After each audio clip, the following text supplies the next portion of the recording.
Hello everyone, welcome to smart study 9 10 10। तो इस video में हम क्लास 10th टर्म 2 के हिंदी की प्रिपरेशन को अपने कंटिन्यू करेंगे। हमने जो पिछले वीडियो में पिछले दो वीडियोस के थ्रू जो है उत्साह कविता को जो है वो सिंपली कवर किया। उसमें हमने बहुत सारी जो है लाइन्स या फिर भाव सौंदर्य सेल्फ सौंदर्य देखे जो कि हम अपने आंसर्स में लिखते टाइम प्रयोग कर सकते हैं। तो इस वीडियो में भी हम वही करेंगे क्योंकि इसमें कुछ इंपॉर्टेंट लाइन्स हैं जो लाइन्स हमको लगता है कि आप नहीं समझ पाएंगे, हम उस लाइन्स को लेकर आए हैं, उसके अर्थ को लेकर आए हैं, आप यहाँ से जो है उसको समझ सकते हैं। तो सबसे पहला जो है वो जो है इस कविता में कहना क्या चाहता था कन्यादान कविता में। तो हम देखते हैं तो कन्यादान कविता में माँ बेटी के स्त्री के परंपरागत आदर्श रूप से हटकर सीख दे रही हैं। जो मतलब जैसे आप माँ बेटी जो होती हैं जब मतलब शादी के टाइम जो है मतलब जैसे परंपरागत आदर्श का यहाँ पर क्या मतलब है कि परंपरागत ये होता है कि हाँ जो है हमेशा हमारे समाज में जो है पुरुष प्रधान समाज है, स्त्रियों को जो है सप्रेस किया जाता है। तो वहाँ पर क्या होता है कि मतलब ऐसा जो आदर्श रूप है उससे हट कर सीख दे रहे हैं कि हाँ आप ऐसा ना बनो, या फिर जो है उससे जो है काफ़ी परेशान हो जाती हैं, या फिर जो भी हो आत्महत्या कभी कभी कर लेती हैं, कभी कहीं कोई कोई स्त्रियाँ जो है। तो इन सब से हट कर जो आदर्श रूप है, जो परंपरागत जो आदर्श रूप है जो ऐसा चला आ रहा है काफ़ी टाइम से, तो उससे हटकर जो है वो सीख देती है। तो यहाँ पर हम एक मतलब जो मतलब कहना क्या चाहता है कन्यादान कविता ऋतुराज द्वारा वो हम इसको देख लिए। अब हम इसके भाव संदर्भ को देखेंगे कि जो कन्यादान कविता के माध्यम से जो है कवि माँ के माध्यम से स्त्री जात की समाज में उसकी वास्तविक स्थिति को समझाकर उसे सचेत करना चाहा है।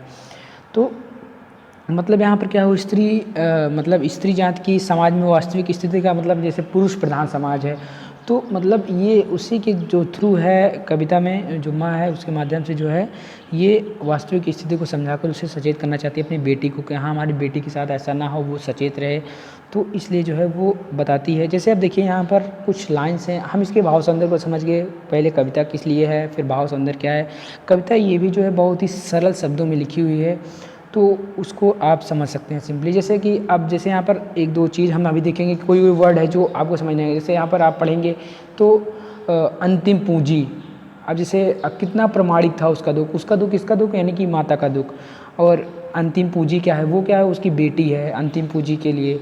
तो यहाँ पर कुछ कुछ हैं धुंधले प्रकाश लयबद्ध पंक्तियाँ, तो इन सब चीज़ों को हम समझेंगे जो कि आप पढ़ते टाइम नहीं समझ पाएंगे, वो हमने यहाँ पर लेकर आए हैं। तो सबसे पहला जब आप पढ़ेंगे तो कुछ तुकों और कुछ लयबद्ध पंक्तियों की का भाव क्या है, मतलब कहना क्या चाहता है। एक लाइन है ना यहाँ पर आपको सेकंड पैरा की लास्ट लाइन मिलेगी, कुछ तुकों और कुछ लयबद्ध पंक्तियों की। इसका क्या मतलब है, तो मानसिक रूप से जो है अपरिपक्व जो भोली है और सरल स्वभाव वाली पुत्री के भावी जीवन की चिंता माँ को है। तो जो मतलब मानसिक रूप से भी अपरिपक्व है, यानी कि जैसे देखिए पहले क्या होता था कि पहले मतलब छोटी उम्र में ही जो है बेटियों की शादी कर देते थे, यानी कि वो भी अभी मानसिक रूप से भी वो पूर्ण रूप से परिपक्व नहीं हुई है, भोली है, सरल है स्वभाव से। तो उसके जो भावी जीवन है यानी कि आने वाला जो जीवन है उसकी चिंता माँ को है। तो क्यों है, अब क्योंकि माँ उसकी बेटी को वैवाहिक सुखों का कुछ कुछ आभास तो है, यानी कि जैसे यहाँ पर कहना चाहते हैं कुछ तुकों और कुछ लयबद्ध पंक्तियों, यानी कि जैसे अब कोई भी लड़की है वो क्या सोचेगी कि मतलब जो वैवाहिक सुख है उसके शादी होने के बाद तो उसको है, लेकिन उसकी जो वास्तविक जो है जो कठोर सत्य है उसको नहीं पता है। तो यहाँ पर हमने आगे लिखा है कि क्योंकि उसकी बेटी को वैवाहिक सुखों का कुछ कुछ आभास तो है, किंतु ससुराल से जुड़े जो कठोर सत्य हैं स्त्री की वास्तविक स्थिति का वो उसका बोध नहीं है। अब जैसे वो क्या सोचेगी कि हाँ हम जो है एक खुशहाल जीवन जिएंगे, लेकिन उसको ये पता नहीं कि उसकी वास्तविक स्थिति क्या है, उससे जुड़े कठोर सत्य क्या हैं। तो ये लाइन यही संदेश देना चाहता था कि कुछ तुकों और कुछ लयबद्ध पंक्तियों के का क्या भाव है, हमने ये सिंपली जो है वो जान लिया। तो चलिए आगे बढ़ते हैं। तो इसके बाद क्या है कि हमारे समाज में स्त्रियों के लिए आचरण संबंधी जो मतलब ये सब जो लाइन्स हैं हमने जो लिखी हैं, इसको आप अगर थोड़ा आप जो क्वेश्चन है उससे रिलेट करके इस सब लाइन का प्रयोग करेंगे तो आपका आंसर बहुत ज़्यादा इफेक्टिव हो जाएगा और आपके जो मार्क्स फुल में फुल पाने के। क्योंकि देखिए हिंदी में क्या होता है कि जब सतही भाषा लिखी होती है या फिर ऐसे नॉर्मल सा आंसर होता है तो उसमें टीचर जो है ऑब्वियसली आधा नंबर तो काट ही लेता है। तो इसलिए अगर हमें पूरे में पूरे नंबर लाने हैं तो हमें इन सब लाइन्स का जो है वो प्रयोग करना ही होगा। तो इसमें क्या होता है कि हमारे समाज में स्त्रियों के लिए आचरण संबंधी जो प्रतिमान गढ़ लिए जाते हैं वे आदर्श के रूप में बंधन हैं, बिल्कुल बंधन है। और इस कविता में जो कोरी यानी कि केवल मतलब मात्र भावुकता ही नहीं बल्कि माँ को संचित अनुभवों की पीड़ा की प्रामाणिक अभिव्यक्ति है। यानी कि अब देखिए माँ जब बता रही है तो माँ के साथ भी ऐसा हुआ होगा और उनके अन्य लोगों के साथ भी ऐसा हुआ होगा, उन्होंने ऐसा नोटिस किया होगा तभी वो बता रही है। अगर मान लीजिए आपके साथ कोई चीज़ ना हो, मान लीजिए कोई भी हो, तो वो आपको आगे चीज़ नहीं बता पाएंगे, उससे आप मतलब बिल्कुल आपको पता ही नहीं होगा, तो आप नेक्स्ट उसके बारे में जानेंगे तो किसको बता भी नहीं पाएंगे। तो इसलिए माँ के साथ ऐसा हुआ है या फिर होता है समाज में, तो इसलिए जो है माँ अपने बेटी को जो है सचेत करना चाहती है। यानी कि प्रमाणिक अभिव्यक्ति है, ये प्रमाण है कि हाँ उसके साथ भी हुआ है तभी वो बता रही है, उसका अनुभव है ये। तो ये सब लाइन है। अगर जैसे इस टाइप से रिलेटेड क्वेश्चन आए तो आप इन सब लाइन्स को डाल सकते हैं अपने आंसर्स में। अब देखिए इसके शिल्प सौंदर्य को देखेंगे, काफ़ी अच्छी कविता है ये। तो यहाँ पर इसके भाव सौंदर्य जो है हमने ऊपर देख लिया, उसका आप प्रयोग कर सकते हैं शिल्प सौंदर्य में।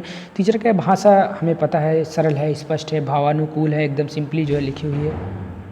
और जो कविता है वो जो है वो गद्य की भांति है, जब आप पढ़ेंगे तो इसमें पाएंगे।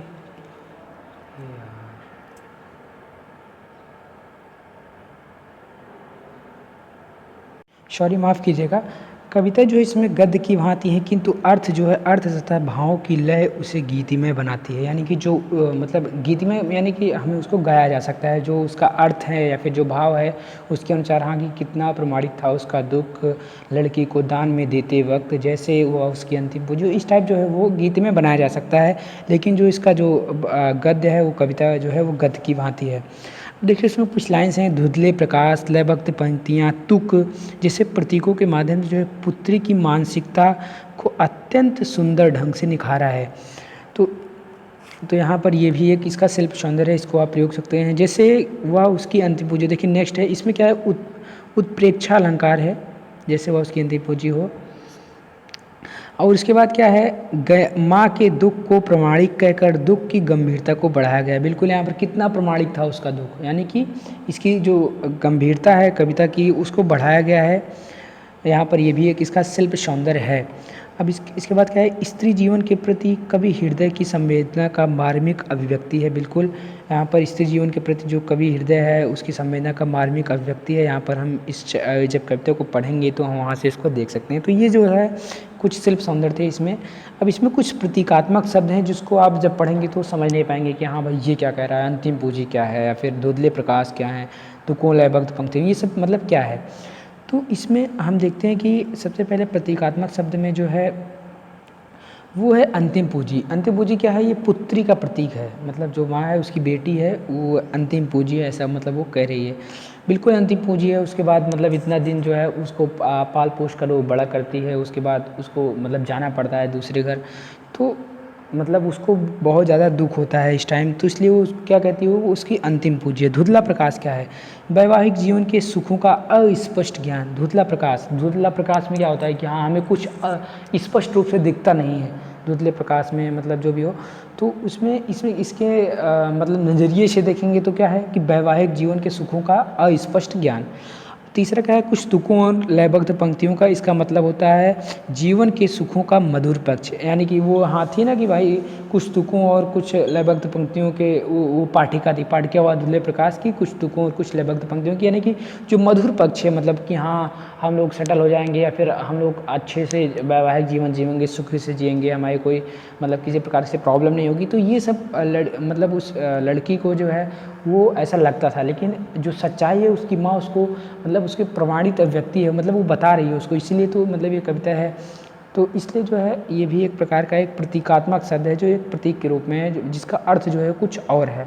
तो यहाँ से हम जो है अब आप इस कविता को जब किताब से पढ़ेंगे तो बहुत ही आसानी से समझ पाएंगे। प्रतीकात्मक शब्द है मैंने बता दिया, शिल्प सौंदर्य बता दिया। अगर आपको फिर से भी कोई प्रॉब्लम आती है तो या तो आप वीडियो को एक बार फिर से देख लीजिए, या फिर आप इस जो PDF है इसकी लिंक को हम डिस्क्रिप्शन बॉक्स में दे देंगे, वहाँ से डाउनलोड करके आप फिर से पढ़ेंगे तो जो है वो आपको सिंपली जो है वो समझ में आ जाएगा। आप जो है इस चैप्टर से रिलेटेड अगर कोई क्वेश्चंस आएगा, मतलब आएगा तो ऑब्वियसली आएगा ही, तो आप इसके भाव सौंदर्य को अवश्य मतलब आंसर्स में प्रयोग कीजिएगा ही कीजिएगा। मतलब इससे मतलब एक ऊपर का जो ओवरव्यू है वो तो मतलब पता चल जाता है, और इससे जो है पूरे में पूरे नंबर लाने के चांसेस बढ़ जाते हैं। आप जैसे वहाँ से जो क्वेश्चन पूछे तो मतलब उसके हिसाब से आप सबसे पहले ये लाइन जरूर पढ़ें। जैसे क्वेश्चन है मान लीजिए इसी का है कि आपके विचार से माँ ने ऐसा क्यों कहा कि लड़की होना लड़की जैसे मत दिखाई देना, तो ये सब जो है तो आप सबसे पहले हाँ की शुरू करेंगे कन्यादान कविता में कवि के माध्यम से स्त्री जाति में समाज की वास्तविक स्थिति का समझा कर उसे सचेत करना चाहा है। उसके बाद कवि ने ऐसा क्यों कहा, क्योंकि मतलब लड़कियों का जो मतलब रूप होता है वो भी मतलब सिंपल का होता है, स्वभाव वाली अच्छी मतलब ये सब का होता है, लेकिन कभी कभी क्या होता है जब बहुत ज़्यादा परेशान हो जाती हैं तो कभी कभी आत्महत्या कर लेती हैं। इन सब चीज़ों को मतलब ऐसा प्रतीक जो है दिखाया गया। तो ये भाव सौंदर्य का हम अवश्य प्रयोग करेंगे और जो है क्वेश्चंस के अनुरूप जो है हम इन सब लाइनों का, जैसे कि हमारे समाज में स्त्रियों के लिए आचरण संबंधी, तो इन सब लाइनों का भी हम प्रयोग कर सकते हैं। तो इसी के साथ हमारा ये पार्ट समाप्त हुआ।